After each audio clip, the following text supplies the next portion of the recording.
विधानसभा अध्यक्ष ने कहा, सरकार के खिलाफ जाने से मैहर में रुका विकास। मैहर विधायक ने किया पलटवार।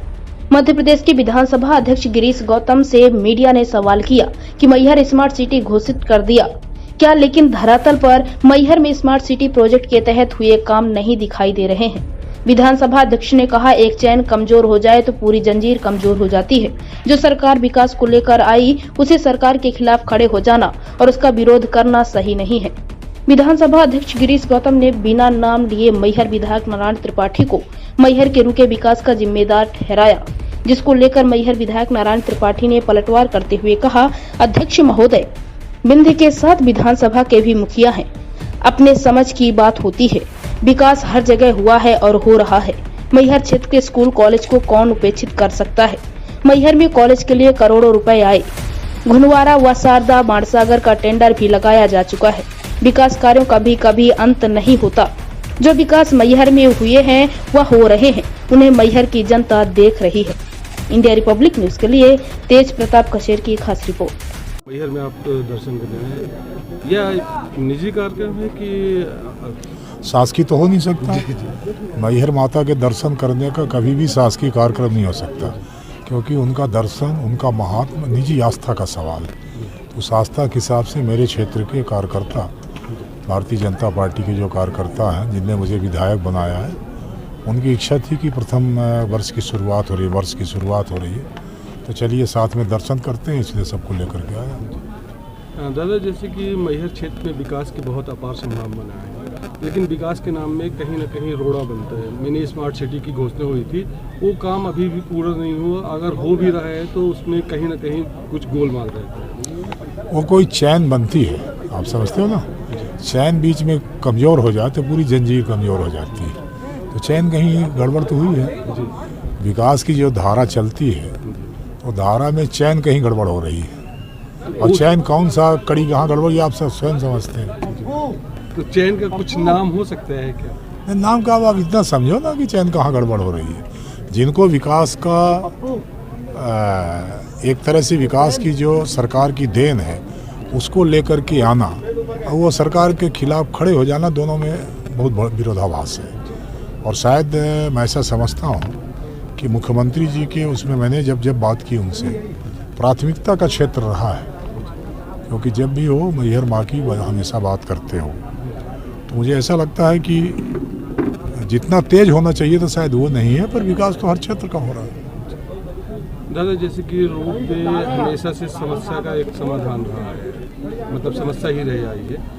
कभी न कभी इस रोप वे को लेकर चर्चाएं होती रहती हैं कि सुरक्षा की नज़र से ये सही नहीं है। अभी आप रोप वे से जाएंगे, माँ के दर्शन करेंगे, आप खुद ही महसूस करेंगे कितना सुरक्षित है, कितना असुरक्षित। अभी ऐसा करके किसी जनप्रतिनिधि द्वारा या विधायक द्वारा विधानसभा में ये नहीं आया है, तो जब तक नहीं आवा तो उस बारे में हम क्या कर सकते हैं। आवे तो हम फिर बताएं उसको, कोई ना कोई तो ले आवे। अच्छा, आवश्यक नहीं, मैंने जो अभी विधानसभा में मैंने जाते ही एक छूट कर दी है कि आवश्यक नहीं कि विधायक ही याचिका लगावे, अभ्यावेदन आम जन भी लगा सकते। मैंने उसको भी स्वीकार करना शुरू कर दिया। तो इस तरह की कोई समस्या है तो अभ्यावेदन आवे, हम उसमें कार्रवाई करेंगे। मैहर के अलावा और भी कहीं धार्मिक स्थल में जाने का प्रोग्राम है? चित्रकूट जाएंगे और चित्रकूट आज रात को प्रवास करेंगे, सुबह धारकुणी जाएंगे, इसके बाद रीवा चले जाएंगे। हमारे स्पीकर साहब बिंद के मुखिया तो हैं ही, पर मध्य प्रदेश विधानसभा के भी मुखिया हैं। उनकी जिम्मेदारी बनती है जगह के विकास की, उनको सोचना भी चाहिए, करना भी चाहिए। पर जहां तक मैहर के विकास का मामला है, यदि स्मार्ट सिटी घोषित की गई तो जो लोग सवाल उठाते थे कि स्मार्ट सिटी का हुआ क्या, काम कहां हुआ, नारायण त्रिपाठी जवाब दे, तो आज मैहर जवाब अपने आप दिखाई दे रहा है कि स्मार्ट सिटी के काम हुए हैं। तमाम स्कूल, तमाम कॉलेज, मैहर देवी का धाम है, उसके विकास के लिए कौन उपेक्षा कर सकता है, कौन अनदेखी कर सकता है। शिवराज जी हमारे प्रदेश के मुख्यमंत्री हैं, भारतीय जनता पार्टी के मैं एमएलए हूं, हमारे मैहर का उपेक्षा करेगा कौन। अभी मैहर के संबंध में हमारे बदेरा और अंदरा कॉलेज के लिए पैसा आया, 6-6 करोड़ रुपया आया। नादन के लिए भी अभी कॉलेज के लिए आएगा। मुख्यमंत्री जी से अभी बात किया, घुनवारा और शारदा सागर बांध, उसको दोनों को टेंडर में लगाया गया। तो उपेक्षा विकास का कभी अंत नहीं होता, विकास की लगातार जरूरत है। जिला घोषित हुआ था, पर जिला भी बनेगा मैहर को जिला भी बनाएंगे। और मैहर के लोगों का जो आशीर्वाद हमेशा हमारे साथ था, उस आशीर्वाद के दम पर, उन मैहर के लोगों की ताकत और उनकी क्षमताओं और उनके आशीर्वाद के दम पर, माई शारदा की कृपा से मैहर का लगातार विकास होता रहेगा। उसको कोई रोक नहीं सकता। और कोई कड़ी टूटी नहीं है। कड़ी कहां से टूट गई, कैसे बोल रहे, कोई भी नहीं जानता।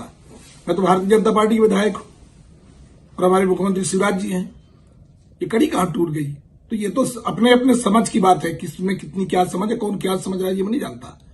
पर हम तो बिल्कुल मैहर के विकास के लिए जहां जो जरूरत पड़ेगी, और बिंद के पुनर्निर्माण की जहां तक बात है, इसमें कड़ी टूटने की बात कहां आएगी? ये तो हमारी जन्मभूमि का सवाल है। तो जन्मभूमि के लिए और बिंद के लिए जो कुर्बानी देना पड़ेगा वो कुर्बानी देंगे। इसको कड़ी टूटना कैसे कोई बोल सकता है? तो मैहर के लोग का फिर से प्रार्थना निवेदन करता हूं, आशीर्वाद बना रहे इस मैहर के लिए। और मैहर को जिला की ज्यादा हुआ जिला बनेगा और बिंद भी बनेगा। और आप सबकी ताकत से बिंद प्रदेश का पुनर्निर्माण कराएंगे। आप सबको धन्यवाद। जय जय बिंद प्रदेश।